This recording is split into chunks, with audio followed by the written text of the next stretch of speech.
Hola amigos, buenas tardes, ¿cómo están? Bienvenidos. Esto es Global News, servicio informativo del Colegio Nacional de Periodistas.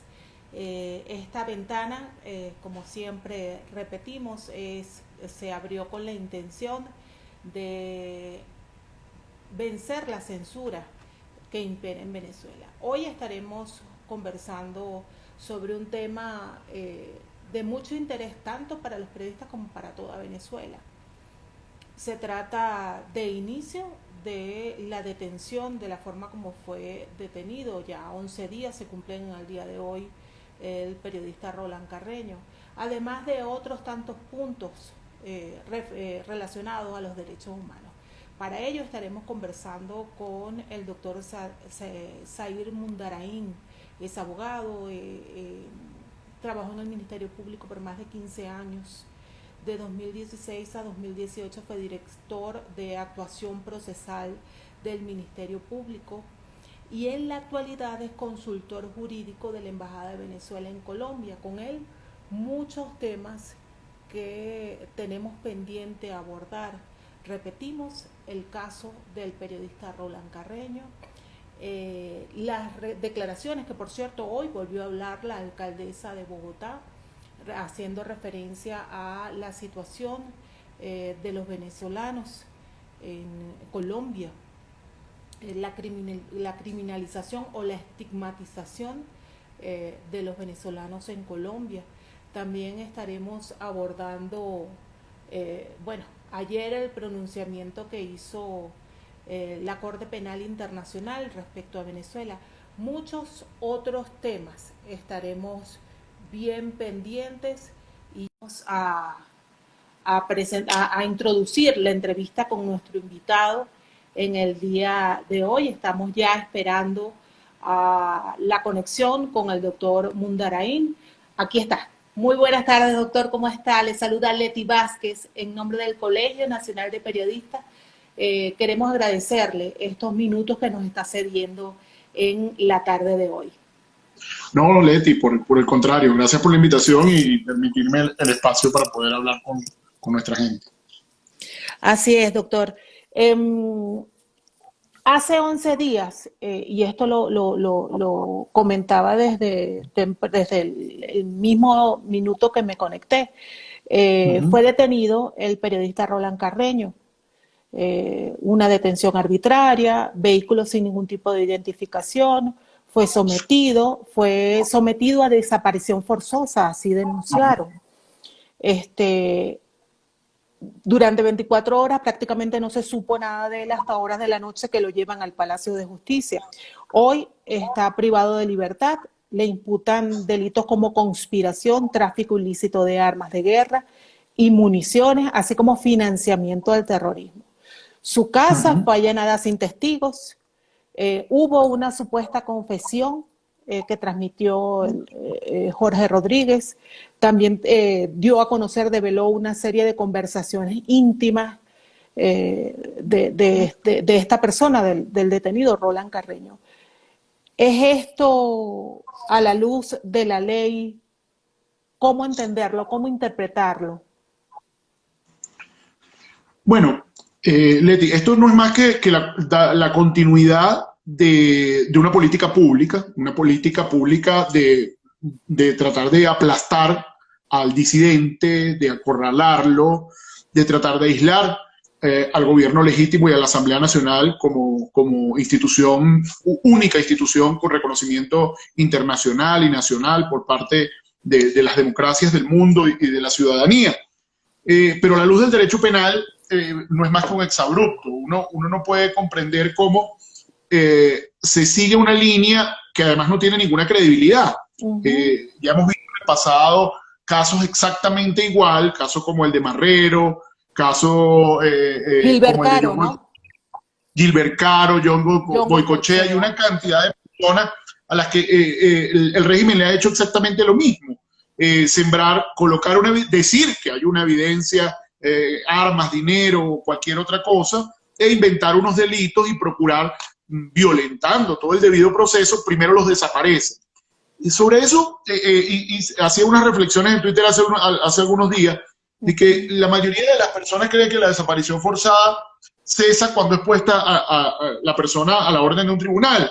Es decir, como que ya el delito no ocurrió, tamaño de equivocación. Precisamente esto es un delito que ocurre cuando la persona se ve impedida de ejercer sus derechos y cuando hay una negativa del Estado o del funcionario al servicio del Estado de decir o reconocer que tiene la persona sometida a su potestad. Muy mal toda la administración de justicia, entre comillas, quien usurpa funciones de fiscal general y quienes están al servicio del régimen en los tribunales, indican que no hay tal desaparición forzada porque la persona ha sido puesta a la orden de tribunales. Pues no, se equivocan, el delito ya ocurrió, se materializó y se encuentra plenamente probado, además con las mismas actas que ellos indican. Se le atribuyen además una serie de hechos que son absolutamente inverosímiles.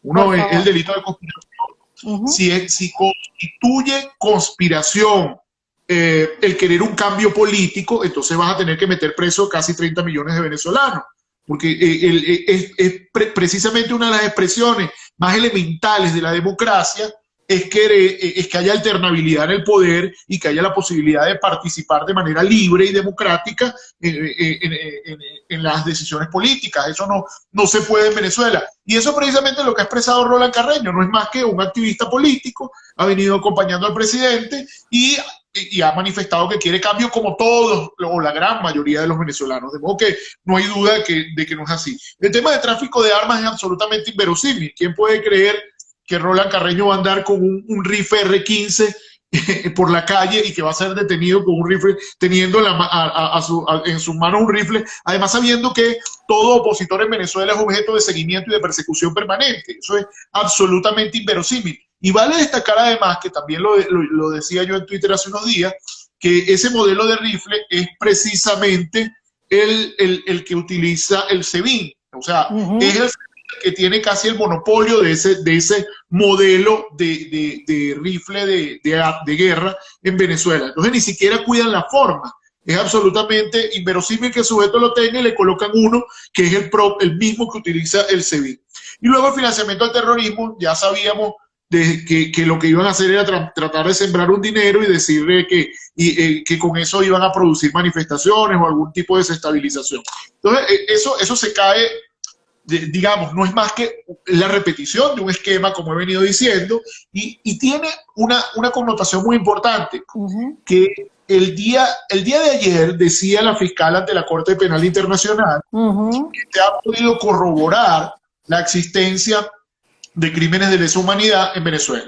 Bueno, más allá de toda la discusión teórica que podamos tener sobre qué fase viene, qué es lo que corresponde hacer, es muy importante esa manifestación, porque uno de los crímenes que está siendo objeto de investigación en la Corte Penal Internacional es el crimen de persecución. El crimen de persecución se manifiesta precisamente cuando ocurren cosas como esta, y en la Corte Penal hay al menos 6 casos de crímenes de persecución que están absolutamente demostrados. Yo mismo fui a la Corte a llevarlo, y que donde está absolutamente demostrado que se trata de montaje y es la utilización del sistema de justicia que se encuentra arrodillado al poder para apresar, para limitar los derechos de activistas políticos. Entonces, eso es una de las formas de persecución. Deben verse, yo recomendaría a quienes forman parte de este brazo ejecutor del régimen, jueces y fiscales que están tras esta actividad, que se vean en ese espejo, que tomen en cuenta lo que la Corte Penal dice, porque además de que serán perseguidos los máximos ejecutores, muy probablemente van a tener que responder por esas actuaciones a futuro. Y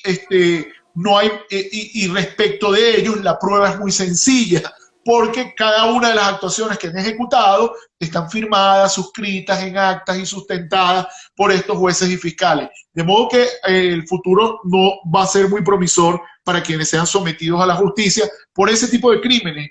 Yo creo que la sociedad venezolana no puede acostumbrarse de que esto es un acto de persecución más, sino es un crimen de lesa humanidad. Esto es un crimen de lesa humanidad. Doctor, vimos, saluda Ida Carruido. un maestro, el abogado Zair Mundaray. Por cierto, puede ir, si lee algún comentario que quiera darle respuesta, me puede interrumpir en la conversación porque este tiempo es de usted. Claro. En el caso de Roland, como periodista, como ciudadana, me sentí ofendida cuando vi a Jorge Rodríguez tanto dando lectura a unos supuestos mensajes que hacían referencia a la preferencia o a la condición de género, por llamarlo de alguna manera, por ser excesivamente respetuosa con Roland Carreño, parte de su privacidad, y también dieron a conocer una confesión que a pocos convenció, porque hizo recordar también el mismo estilo de confesión presuntamente forzada que hicieron con el caso Requesens. Este estilo, esta forma de operación, en algún momento será penada, porque evidentemente sin yo ser abogada debe ser ilegal.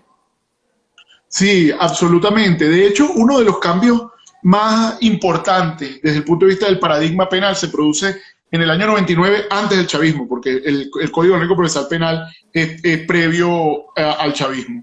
Es precisamente que la confesión no tiene ningún valor si no es hecho con asistencia técnica y frente a un juez. Entonces ninguna de estas condiciones se cumple en este caso.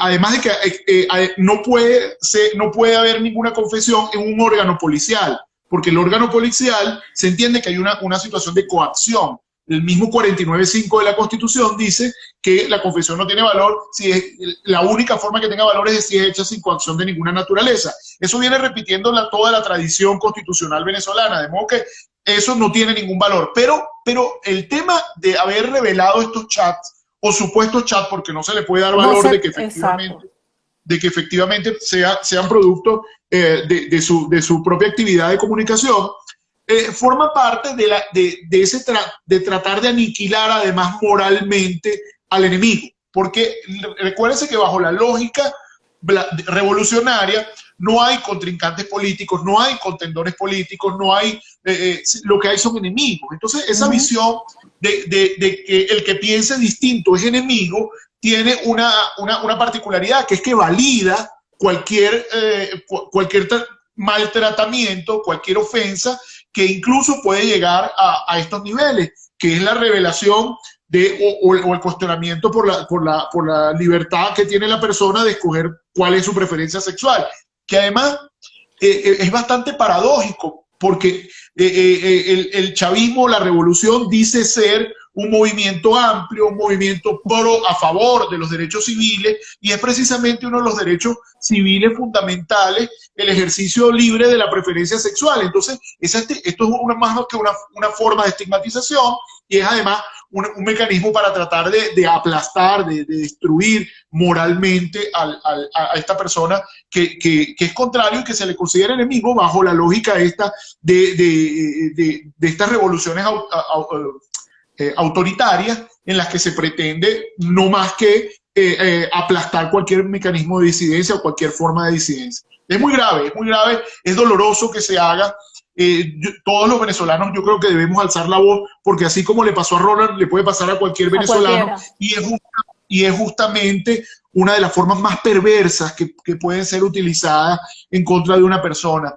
Tratar de aniquilarlo moralmente. Esto es muy propio de esta revolución, lo ha hecho con muchas personas y lo ha intentado hacer con muchas personas. Afortunadamente, la credibilidad que tienen es muy baja, o esto se dirige a un público, que es un público minúsculo que todavía es capaz de creer semejante patraña, porque desde el punto de vista criminológico, además, quienes tenemos años estudiando estos temas, ¿quién puede creer, más allá del tema probatorio, quién puede creer que un periodista que tiene años, además de en una actividad gremial, en una actividad altamente conocida, que se sabe perseguido, que se sabe vigilado, que sabe además todo lo que comporta para el régimen un trofeo, tratar de aislar al presidente, va a estar en medio de la calle con un fajo de dólares, un maletín con un rifle de asalto y una serie de conversaciones? Eso es absolutamente absurdo, eso no tiene ninguna credibilidad.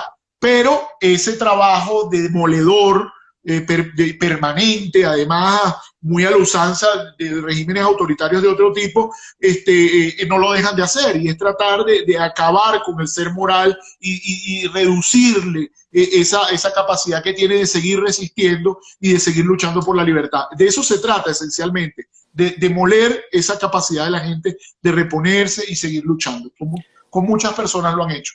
Ahora, doctor, usted tiene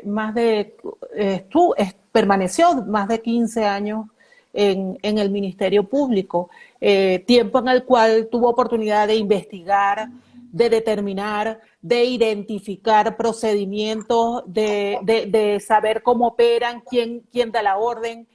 En este tipo de casos y durante el tiempo que usted permaneció en el Ministerio Público, ¿qué personeros del régimen pudo identificar y que también los identificó el informe de determinación de hechos del Alta Comisionado de las Naciones Unidas? ¿Qué personeros, por decir, sí, en este momento usted puede identificar y decir tienen cárcel segura? No lo salva nadie. Además, Leti, debo decirte que tuve además el honor de trabajar con la misión. Con la misión de determinación. Usted trabajó con la misión, caramba. Es decir, de aportar pruebas, además prueba científica, prueba criminalística, prueba fundada de graves crímenes contra la humanidad, porque estos no son crímenes contra venezolanos, son exactamente crímenes contra la humanidad. En este caso es evidente que la cadena de mando, y está muy bien explicado en el informe de la misión, que dice que no existe posibilidad alguna de que algunos de estos crímenes se hubiesen cometido sin el aporte de elementos materiales y recursos y sin una orden superior. Yo creo muy claro, por ejemplo, que el ministro de Interior y Justicia, Reverol, está claramente identificado en esta línea de mando. En cuanto a algunos de los organismos más mortíferos que ha creado, yo creo que régimen alguno. Que primero la Organización para la Operación para la Liberación de la OLP. En ese caso, personalmente llevé a la Corte Penal Internacional la demostración de 505 asesinatos cometidos por la OLP, además otro grupo de abogados llevó el tema de los desplazamientos forzosos cuando parte de la OLP en el Táchira sacó a casi 20.000 colombianos que vivían en la franja. Lo recuerdo. Fue una barbarie. Y esto fue ejecutado bajo las órdenes del ministro de Interior y Justicia. Está directamente todos los directores de policía, pero tiene una particularidad, y ahí es donde hay una inmensa fortaleza en la investigación, que es que nosotros pudimos conseguir una conexión y que es mediática, es muy fácil. Cada vez que Maduro decía tal lugar o tal barriada, me le meten una OLP este fin de semana, inmediatamente se activaban los organismos de seguridad de Estado y entre 9, 15, 20 muertes ocurrían ese fin de semana. Así que la cadena de mando está muy clara. Las OLP no se daban sin orden presidencial, actuaba el ministro y los directores de policía eran los ejecutores. Eso por esa parte. Luego crean el FAE. El FAE es una derivación de la OLP para que no fueran multiagenciales, es decir, no fueran grupos de muchos policías, sino un solo órgano bajo una sola direccionalidad. Además, no se les puede decir policías. Yo he sido objeto de mucha persecución por haber denunciado esto. El FAE generalmente no está compuesto compuesto por muy pocos policías. En general son miembros del colectivo o personas que no tienen formación policial. La formación policial requiere, es una formación académica, es una formación que va investida de una serie de valores y que tiene además una particularidad, que es que el ingreso a un organismo policial, si se cumple la ley, pasa por una cantidad de filtros que impiden que un delincuente llegue a detentar un arma en nombre de la sociedad que se supone que debe proteger. Entonces crean la FAE, que además es muy interesante desde el punto de vista de la cadena de mando. También depende de Nicolás Maduro. De hecho, Nicolás Maduro públicamente los ha halagado en cada una de las actuaciones que ha ejecutado. De modo que la FAES, además que es importante también que la gente sepa que no tiene una norma de creación. Si usted va a crear una policía municipal, estatal o nacional, hay una ley que respalda esa policía.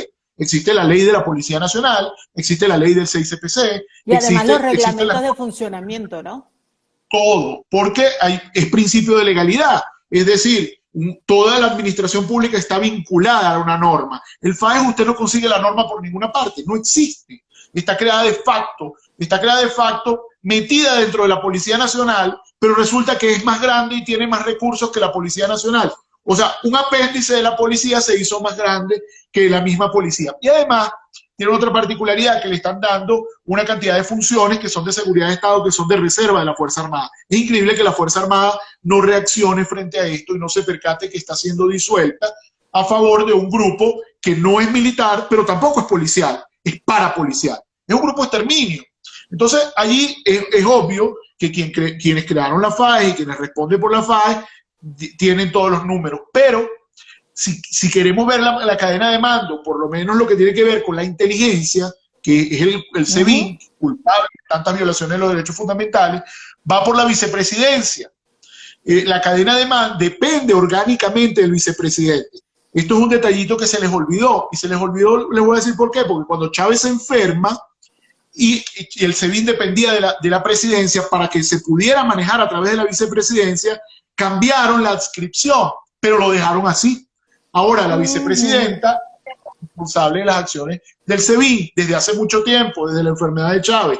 Se les olvidó ese detalle, está en la cadena de mando y por eso está allí mencionada muy claro y no la salva nadie. El director del SEBIN, González López, pero también quien haya ocupado la vicepresidencia, en este caso Delcy Rodríguez, es obviamente que están muy claros expresados en esa cadena de mando, pero también están identificados los torturadores, las personas que han detenido, allanado, asesinado, etc. Y el DIGESIN tiene una cadena de mando que va por el ministro de la Defensa, depende directamente del ministro de la Defensa, pero el ministro de la Defensa tiene una adscripción directa al presidente de la República. Así que pareciera que todos los caminos conducen a Maduro, salvo en el caso del SEBIN, que pudiera excusarse y decir conduce al vicepresidente, pero todo lo demás conduce a Maduro porque el Ministerio de Interior depende de él y la DIGESIN directamente de él. Entonces, yo pienso que desde mi perspectiva,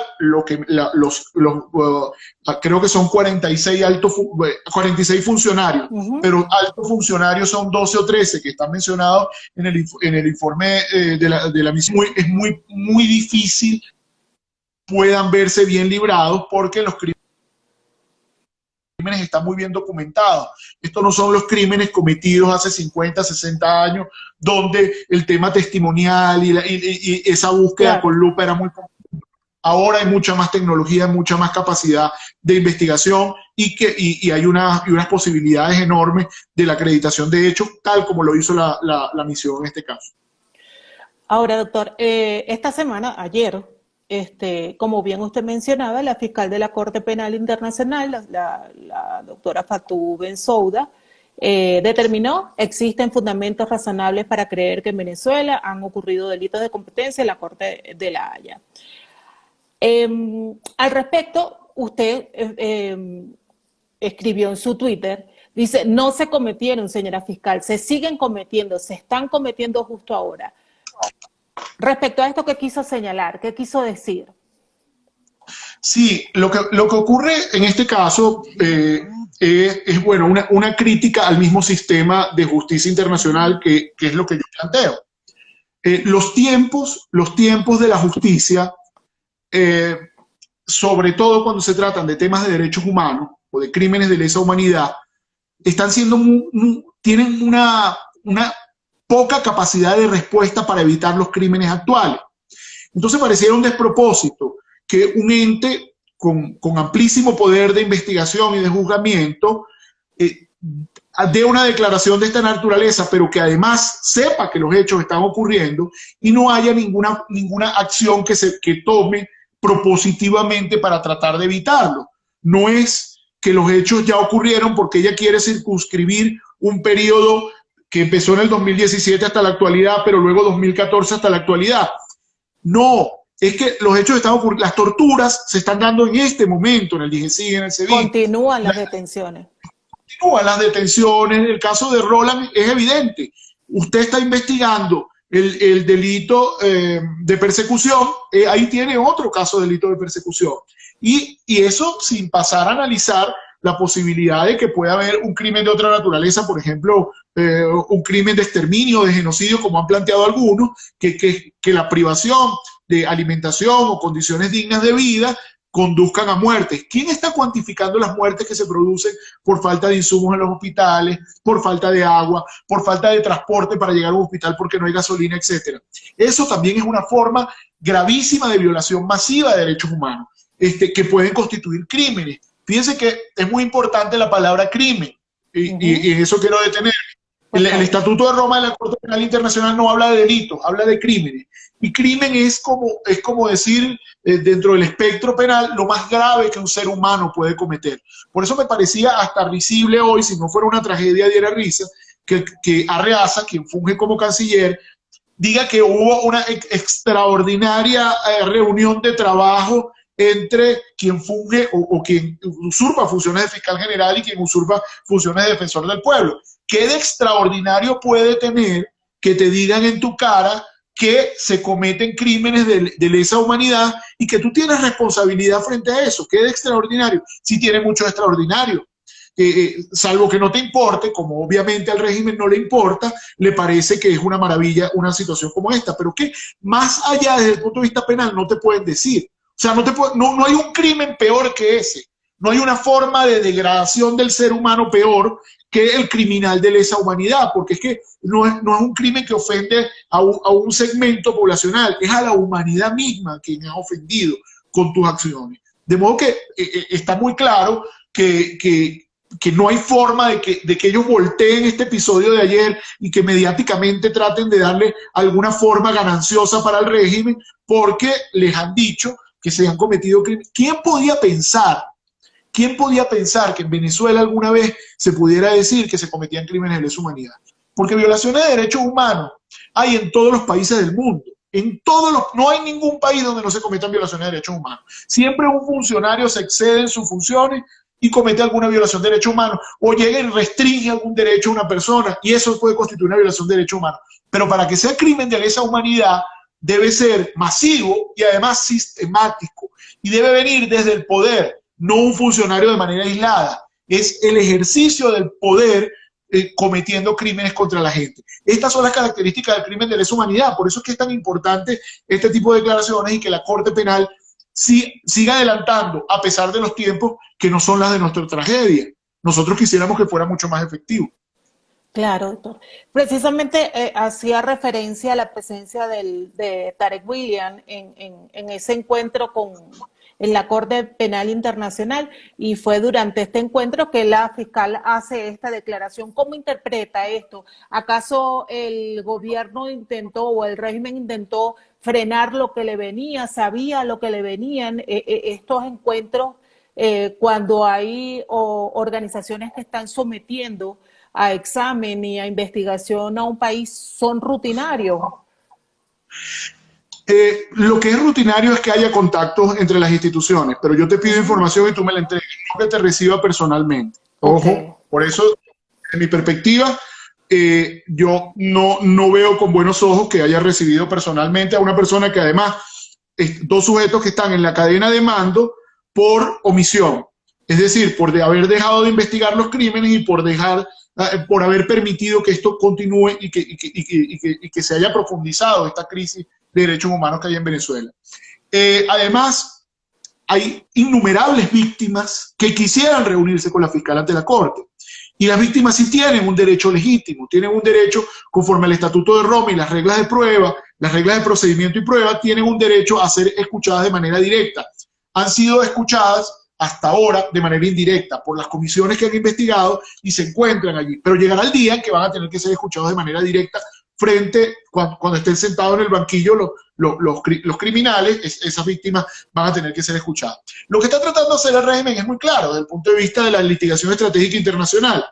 La fiscal tiene que ahora tiene que analizar un principio de derecho penal internacional que se llama principio de complementariedad. Principio de complementariedad no es más que, bueno, ya ocurrieron los crímenes, sé que soy competente por los crímenes, pero dentro del Estado se está investigando y se está procesando, ese es el nuevo análisis que debe hacer. Entonces, ¿qué mandan? Mandan una comisión de criminales a tratar de decir, ojo, estamos investigando. Usted todavía no se meta porque nosotros estamos investigando. Nosotros que hemos contribuido en la tortura, en la desaparición forzosa, que hemos aupado las acciones del FAE, que creamos la OLP, estamos investigando. Es decir, nos estamos investigando nosotros mismos entre criminales, lo cual es un absoluto despropósito. Ese es el punto en el cual parece bastante obvio que el régimen sabe que eso viene y entonces manda a tratar de que frenar el tema del principio de complementariedad.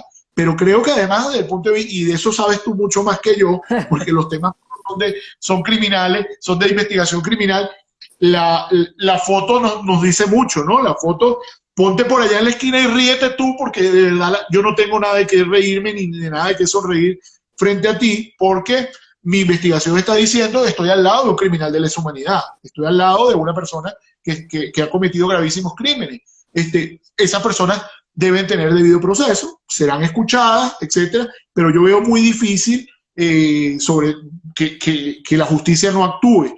Yo creo que es un gran reto para la justicia internacional. ¿Qué viene ahora luego de este pronunciamiento? Porque muchos decían, bueno, es un primer paso, ya es admitir la competencia de la Corte Penal Internacional para abrir averiguaciones. ¿Qué procede ahora respecto a ese expediente, a esa causa, a esa solicitud de investigación que se introdujo ante esta Corte? Lo que viene es fase de admisibilidad.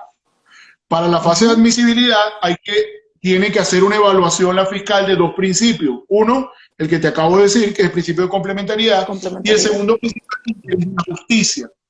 Si yo logro pasar la barrera de complementariedad y también de interés de la justicia, que es el otro principio, el interés de la justicia no es más que decir, en este momento histórico del país, ¿es pertinente la intervención de la justicia o hay algún proceso de paz, por ejemplo, como hay en Colombia actualmente? En Colombia actúa la Corte, pero sí existe la JEP. Entonces puede que no haya interés de la justicia, porque dice, o crearon un sistema de justicia transicional que puede ser capaz de pacificar toda la conflictividad interna, entonces puede ser que no haya interés de la justicia. En Venezuela no hay ninguna institucionalidad capaz de procesamiento y juzgamiento, y luego por complementariedad hay dos elementos, querer y poder hacer. No quieren ni pueden hacerlo, no pueden juzgar, porque finalmente cuando enfrentes la cadena de mando, sería tanto como decir que el fiscal marioneta, esta persona impuesta allí, va a juzgar a Maduro, no lo va a hacer. Va a juzgar a la vicepresidenta, no lo va a hacer. Va a juzgar al director del FAE, a Reverol, a Hernández Dala, no lo va a hacer. Entonces, por eso viene esa evaluación, que son complementariedad e interés de la justicia, para poder dar el paso a lo que es inicio formal de investigación, que es lo que puede llevar precisamente a la imposición de medidas de coerción personal, que es lo que, digamos, todos los penalistas queremos, la gente que viene trabajando estos temas, que es que hayan órdenes de captura y que estas personas respondan por lo que han hecho. ¿Y se puede juzgar a un presidente en ejercicio, a un funcionario en ejercicio de gobierno? Absolutamente, no hay fueros, no hay ningún fuero. De hecho, hay un caso de un presidente solicitado en África, no existe ningún fuero. Ninguna persona que haya cometido crímenes contra la humanidad puede tener algún fuero de protección. Yo creo que hay muchos que creen eso, y yo creo buenísima tu pregunta, porque tampoco existe ninguna protección frente a la captura y remisión. Por ejemplo, en Venezuela tenemos por tradición constitucional, pero es una impropiedad, yo creo que debe ser revisado el artículo 69 de la Constitución, que impide la extradición de connacionales. Es decir, Venezuela no entrega a los venezolanos. Eso tiene que ser revisado, porque es que casi ningún país se ha quedado con eso. Y sobre todo cuando hay países que tienen mejores condiciones para el juzgamiento, siempre es propicio, dice, bueno, si yo tengo acá un narcotraficante y usted tiene todo el expediente listo allá, ¿por qué me lo voy a quedar yo? Júzguelo usted. Entonces, eso tampoco te protege en crímenes de lesa humanidad, porque Venezuela es firmante del Estatuto de Roma y ha renunciado a todas esas protecciones y fueros a favor de que se haga justicia. Entonces, por eso no hay ninguna protección posible, ni presidente en ejercicio, ni vicepresidente, ningún cargo te protege de eso. En caso de lesa humanidad, no lo salva nadie, Nada. según afirma. Usted recientemente escribió un artículo muy interesante investigando sobre posibles preguntas que hacerle. Me di a la tarea de leer sus artículos y de verdad muy interesantes. Invito a quienes nos siguen a hacer seguimiento de esos artículos. Y uno de los más recientes, usted hizo referencia a las declaraciones de la alcaldesa de Bogotá, Claudia López Hernández. El artículo se llama "La culpa es del migrante". Allí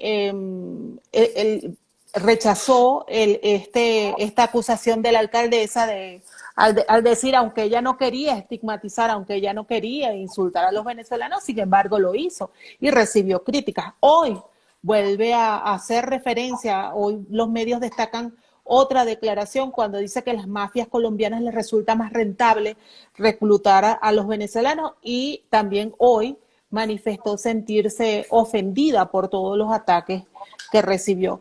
Usted es consultor jurídico de la Embajada de Venezuela en Colombia. Lo he visto también en sus redes muy activo, atendiendo a la migración venezolana. Sobre este caso en particular, ¿es válido? ¿Es cierto? ¿Es así? ¿Los venezolanos están cometiendo delitos y han incentivado el cometimiento de delitos allá en Colombia? ¿O es sencillamente un insulto por desconocimiento de esta funcionaria?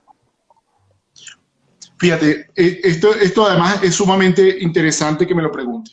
Mira, al menos las 6 universidades más importantes de Colombia, una de ellas la Universidad del Externado, que es, digamos, para los penalistas y los criminólogos, una de las más importantes de América, la Universidad de los Andes inclusive, han hecho estudios desde el año 2018 para tratar de buscar alguna conectividad entre la migración, el aumento inmenso de la migración y el incremento de la criminalidad. Para ellos han buscado todas las variables, han tratado de buscar todas las variables. Y todas han llegado a la misma conclusión, que es que no existe ninguna relación entre migración y criminalidad. Estoy hablando de estudios absolutamente técnicos, de buscar cifras, visitar las cárceles, buscar las cifras de Migración Colombia, buscar las cifras de la Fiscalía, buscar las cifras del IMPEC, que es el Instituto de Penitenciario y Carcelario. A partir del análisis de las cifras, verificar cuáles son los venezolanos involucrados en delitos, verificar de delitos, qué tipo de delitos cometen y constatar si son esos delitos los que van en alza, los que mayormente preocupan a la población colombiana, y no han conseguido ninguna relación. Por el contrario, y se desprende además de esa misma declaración que tú dices hoy, lo que se ha podido constatar de que gran parte de la migración es víctima de delitos. ¿Por qué? Bueno, es presa fácil, personas que son objeto de estafa porque le dicen yo te consigo un papel, yo te hago tal diligencia, no saben, se enfrentan a un ordenamiento jurídico nuevo. Tenemos redes que reclutan personas para grupos violentos, tenemos redes de trata, etcétera, como lo hemos visto en Trinidad y Tobago, etcétera. Entonces, está muy claro que es justo todo lo contrario. La victimización de la migración es un fenómeno que es muy evidente. Ida Carruido dice lo mismo ocurre en España. Sí, es muy fácil. La población migrante tiene varias situaciones de vulnerabilidad. Vulnerabilidad frente a la ley, frente a la institucionalidad, frente a la sociedad de acogida, pero también frente a los grupos de criminalidad, quienes los escogen como víctimas. Entonces, yo creo que ella cometió un desatino enorme, porque debió haber estudiado este punto primero para poder dar unas declaraciones, además tan lesivas, tan disconformes con el ordenamiento jurídico en materia de protección de derechos humanos de los migrantes. Los migrantes, como dice Ida otra vez, es un colectivo vulnerable, y así son aceptados, así lo ha dicho ACNUR, lo ha dicho Naciones Unidas. Hay una cantidad de referencias normativas mundiales que dicen que son un colectivo vulnerable. Y además hay algo muy importante. No lo está diciendo un ciudadano en la calle, una persona por Twitter. Lo está diciendo tal vez la segunda autoridad más importante de Colombia, En Colombia, luego del presidente, el alcalde de Bogotá es una de las personalidades que tiene mayor alcance mediático y cuyas palabras tienen mayor seguimiento. Cuando generas una expresión de esta naturaleza, por supuesto la vorágine y la reacción fue inmensa. Fíjate que estudios de las mismas universidades, hay un monitor contra la xenofobia en Colombia, determinó que se disparó casi 900% palabras xenofóbicas contra los venezolanos. La gente ella dio como el banderazo, la partida frente a eso, y todo aquel que tenía algún resentimiento, que siente que la política migratoria de Colombia o tiene algún odio allí guardado, lo expresó a partir de esta Se sintió apoyada por la funcionaria, claro. Se sintió apoyado. Por eso es que es tan grave cuando los altos funcionarios plantean cosas como esta. Yo recordaba y he hecho algunas menciones. Si uno ve el genocidio de Ruanda es una de las cosas más penosas que le ha ocurrido a la humanidad. Casi 1 millón de tutsis fueron asesinados por los hutus. ¿Y qué era lo que los impulsaba? Declaraciones de políticos en medios de comunicación que decían, ellos son inferiores, son una raza criminal, manténlos alejados de tu casa, y la gente salió con machetes y los asesinó. Provocaron una reacción violenta, y imagínate que es lo que se hace desde el poder. Esta señora además dirige la policía de la metropolitana de Bogotá.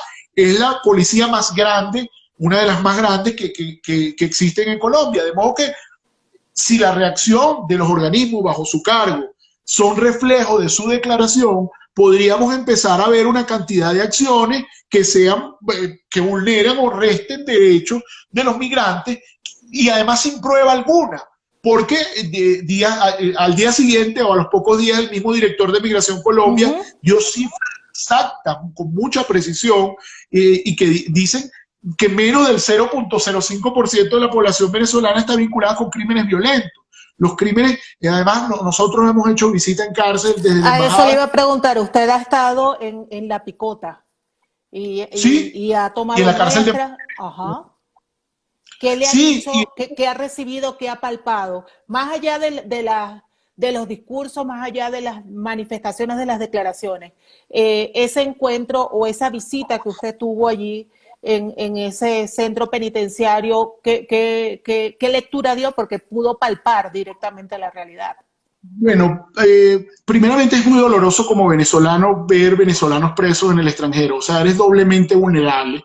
Eres una persona que viene huyendo de una realidad de vulneración de derechos fundamentales, tal vez cometes un error o a veces no lo has cometido y tienes el dedo acusador encima. De verdad que fue muy doloroso. Otra de las cosas que pude verificar es que la mayoría de estas personas detenidas con una defensa técnica adecuada no estarían detenidas. Es decir, están detenidos por no tener una defensa adecuada. Luego hicimos un muestreo. ¿Qué hicimos? Bueno, vamos a ver qué tipo de delitos cometen los venezolanos.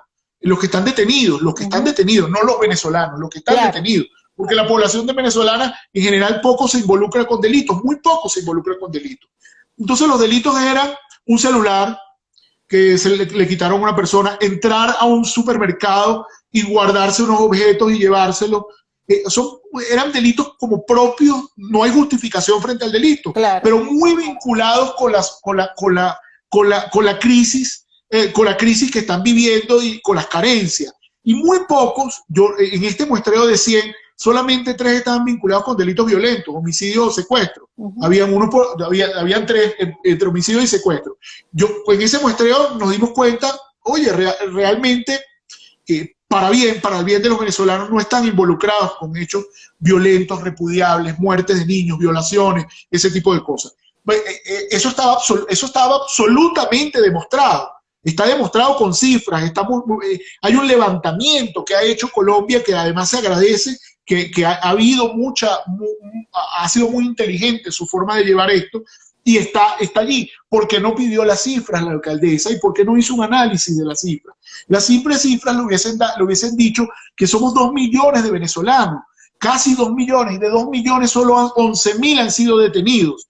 De eso casi todos los delitos han sido escarcelables, 1.500, de 2 millones 1.500 han quedado detenidos. Es una muestra absolutamente ínfima, son 0.08% de la población venezolana. Es decir, no llega ni al 0.1% de la población venezolana que queda detenida.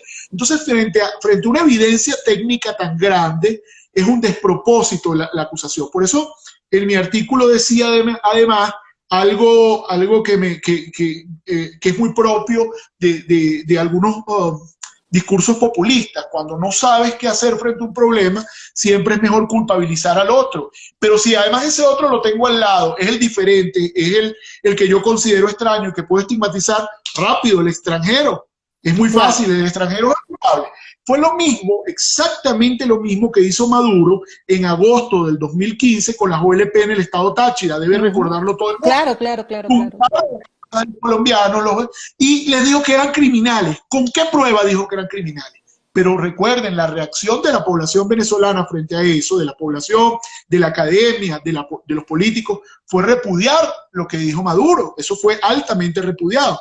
Y finalmente estas personas fueron desplazadas hasta Colombia sin ninguna prueba, sin proceso, sin nada, solamente por la estigmatización del dedo irresponsable que les señaló de algo que no habían cometido. Entonces, por eso desde el poder se puede hacer mucho daño con cualquier expresión de esta naturaleza y es nuestra profunda preocupación, con todo el respeto a la alcaldesa, y por eso alzamos la voz. El embajador Guanipa también lo dijo en su oportunidad, hizo unas declaraciones muy fuertes al respecto en defensa de nuestra población migrante. Raiza Sifontes comenta: no existe disposición de los defensores públicos colombianos para ejercer defensa de forma objetiva, son castigados a priori. Usted está, y repito, como consultor jurídico allí en la Embajada de Venezuela en Colombia, y los medios han reportado que se ha incrementado el éxodo. Hubo en plena pandemia los venezolanos, muchos venezolanos retornaron, se quedaron estancados, muchos de ellos en la línea fronteriza, bajo condiciones bastante indignas. Otros lograron ingresar. Bueno, en Venezuela fueron criminalizados también por la gente de Maduro, los llamaron agentes biológicos, etcétera. Pero una vez que se ha flexibilizado todo este protocolo de seguridad por la pandemia, se ha incrementado el flujo de venezolanos otra vez en el sentido Venezuela-Colombia. ¿Han contabilizado, tienen cierto control o registro de estos movimientos que se están dando? Sí, bueno, fíjate lo que está ocurriendo. Por ahora, por razones sanitarias, existe un decreto que impide a las personas ingresar por la línea fronteriza. Los ingresos se están produciendo por las trochas o por vías irregulares. Eso hace muy complejo tratar de contabilizar y de tener un muestreo claro de quiénes son los venezolanos que están volviendo. Lo que sí tenemos reportes de Migración Colombia, que muchos de los que están volviendo son aquellos que de los 103.000, fíjate, 103.000 que salieron de casi 2 millones. De casi 2 millones. Además en ese grupo de 103.000 había gente que venía de Perú y de Ecuador. Por eso es que no se le puede acreditar solo a la población que estaba en Colombia. Van en tránsito. Estaban en tránsito. Ahora se está produciendo un fenómeno pendular. Muchos de los que se fueron, al flexibilizar y al palpar la gravísima situación de derechos humanos que se está produciendo en Venezuela, y además frente a la estigmatización, fíjate que por eso es que es tan grave el tema del señalamiento de los venezolanos como criminales. En tu país el régimen te señala de arma biológica, de traidor a la patria por haberte ido, y de una cantidad de cosas que colocó a las autoridades en contra de los venezolanos que tienen un legítimo derecho a volver a su país y además fueron muy maltratados. Llegan huyendo de esa realidad y se consiguen un funcionario público que los vuelve a estigmatizar.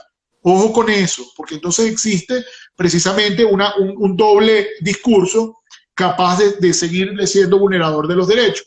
Entonces, ¿Qué es lo que está ocurriendo? La gente de la frontera, mucha gente cercana a la frontera y del centro del país está pasando en búsqueda de alimentos, medicamentos, calidad de vida, en búsqueda de trabajo. Es lo que está ocurriendo en este momento. Hay una cantidad de controles y barreras que le están impidiendo ir hacia algunas ciudades principales, pero está ocurriendo. Es un fenómeno que no se va a detener.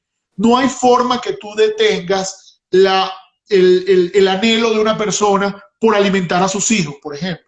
Recientemente el embajador estaba en un barrio que se llama Ciudad Caracas, que es un barrio bastante precario en la ciudad de Barranquilla, y tratábamos de entender un poco la racionalidad de las personas que tenían viviendas grandes, bien establecidas en Venezuela y que estaban en condiciones precarias allí en ese lugar. Y la respuesta que le dio una señora al embajador yo creo que resume la totalidad de este drama. La señora le dijo, está bien, yo tenía ya mi casa con piso de cerámica, aquí es de tierra, pero aquí mis hijos van a la escuela y comen 3 veces al día. Entonces, este sacrificio es para que ellos se eduquen y se alimenten, porque allá yo no lo podía hacer. Frente a un argumento como ese, claro, que toda la sociedad debe movilizarse, toda Latinoamérica debe movilizarse. Estamos ante una tragedia humanitaria. Las personas cada vez nos llegan en mayores condiciones de precariedad, con mayores dolencias de salud, en situación de desnutrición, una cantidad, y eso constituye, por supuesto, merece una atención inmediata, pero más allá de la atención inmediata, viene un proceso que es posterior, que es el proceso de inserción en la sociedad. Afortunadamente, Colombia ha sido de los países, Brasil también, aunque con Brasil tenemos la barrera del idioma, pero con Colombia hemos tenido una relación de apertura de la migración por los planes del gobierno nacional y han generado una cantidad de planes. De hecho, la UNESCO acaba de declarar ayer que felicita al gobierno de Colombia por la inserción educativa. Yo creo que ha sido, a mi modo de ver, el plan más exitoso que ha tenido Colombia, que es que los niños estudien. No importa si tiene papeles, no importa si no tiene papeles, no importa nada, que los niños estudien, que no se queden allí, porque ellos han entendido que ese niño que está estudiando probablemente no vuelva a Venezuela. No sabemos si vuelva, pero mientras esté aquí, yo lo tengo que formar en ciudadanía como si fuera un colombiano más, porque ese es el adulto o adolescente del mañana que va a ir a la universidad, que me va a ayudar a formar, que me va a ayudar en el trabajo, que me va a ayudar en una cantidad de variables que yo requiero que se empujen. Además del bono demográfico, porque Colombia venía en un proceso de envejecimiento, como los países europeos, y lo decían todos los estudios, y se ha rejuvenecido a partir de la migración. Ha habido muchos niños nacidos acá, lo cual, bueno, yo siempre abogo por la maternidad y paternidad responsable. claro.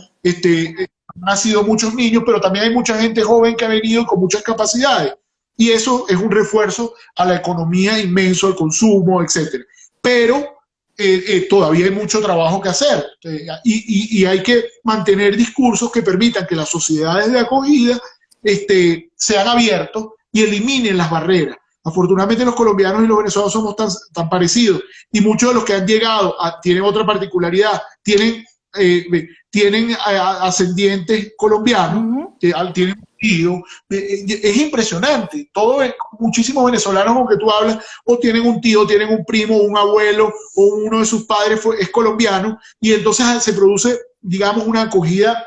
En otros términos, hay una interculturalidad y una capacidad de coexistir mejor, pero hay mucho que trabajar al respecto y por ende también es alarmante que un funcionario público sea quien coloque la barrera, esa barrera que debe ser disipada, sea quien la exalte y la proponga. Doctor, y a nivel de la Embajada de Venezuela, de la cual usted forma parte, ¿qué se está haciendo para mejorar la ayuda y el proceso de legalización también de la migración allá en Venezuela, allá en Colombia? Bueno, de la regularización.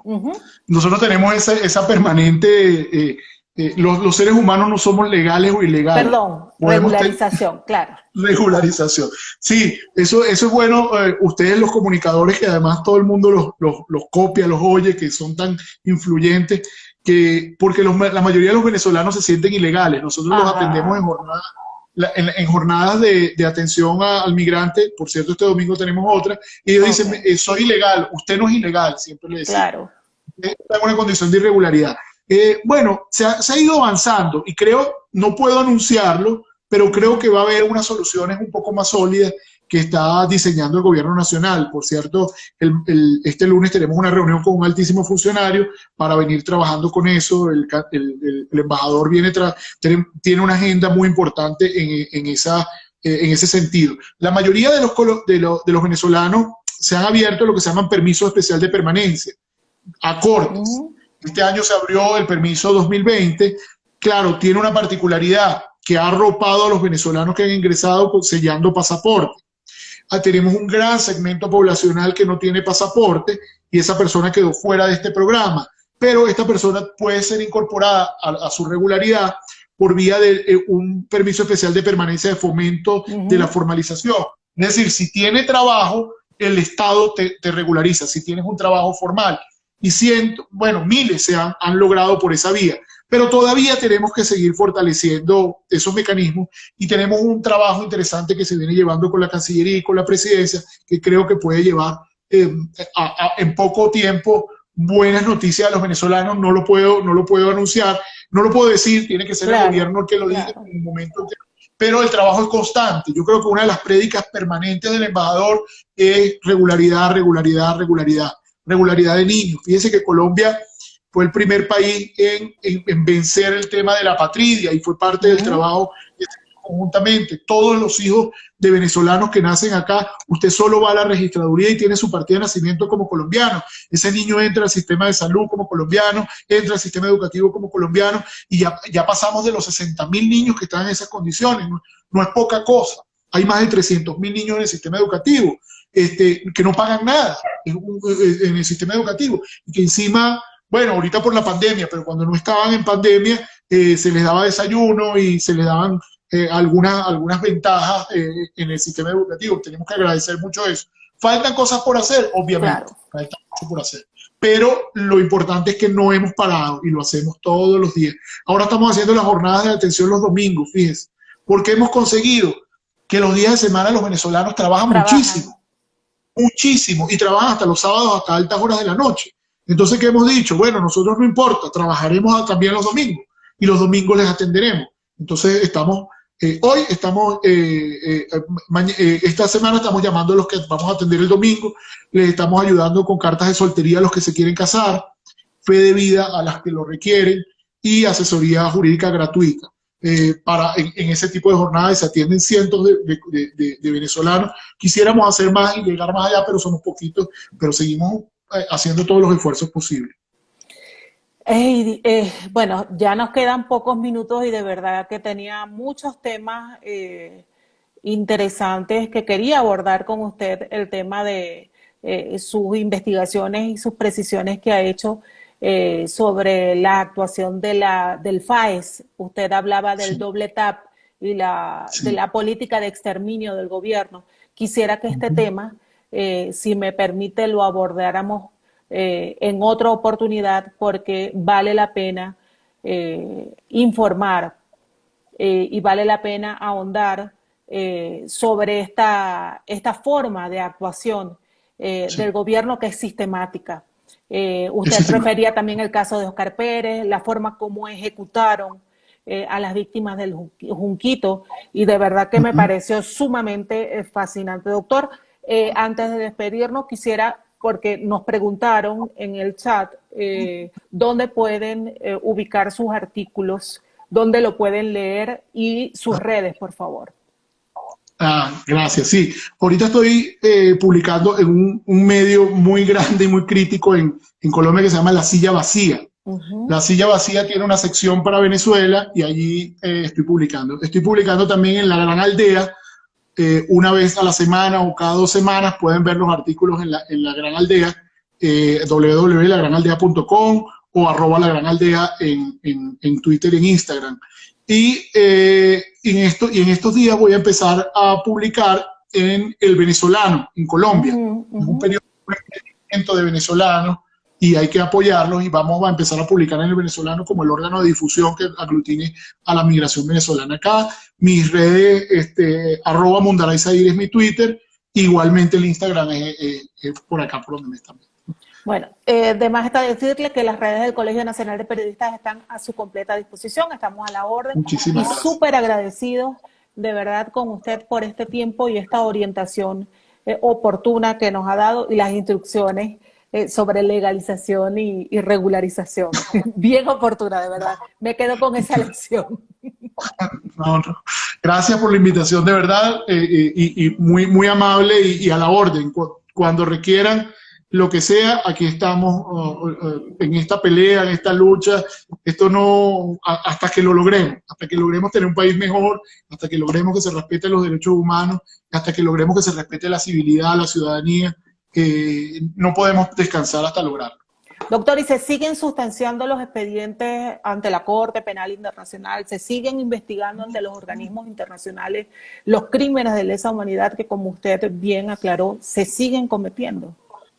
Mire, hay cosas que uno no puede revelar, pero la cantidad de funcionarios públicos en ejercicio o que han salido del ejercicio, que han declarado, es inmensa. El régimen lo sabe.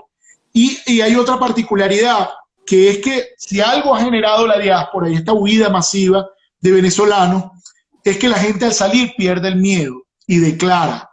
Por eso es que el informe de la misión y lo que está ocurriendo en la Corte tiene una expresión muy importante. Los abogados, activistas, quien se atribuya eso, no lo está haciendo bien. Esto es una reivindicación de las víctimas. El protagonismo lo están llevando las víctimas. Esa víctima que estaba en Venezuela y que nunca habló de lo que le ocurrió, ya está en contacto con la misión y ha explicado claramente todo lo que le ocurrió con fecha, hora, quién, cómo, dónde, y ha podido ser corroborado a través de otros testimonios y otros funcionarios involucrados. Ese trabajo no ha parado.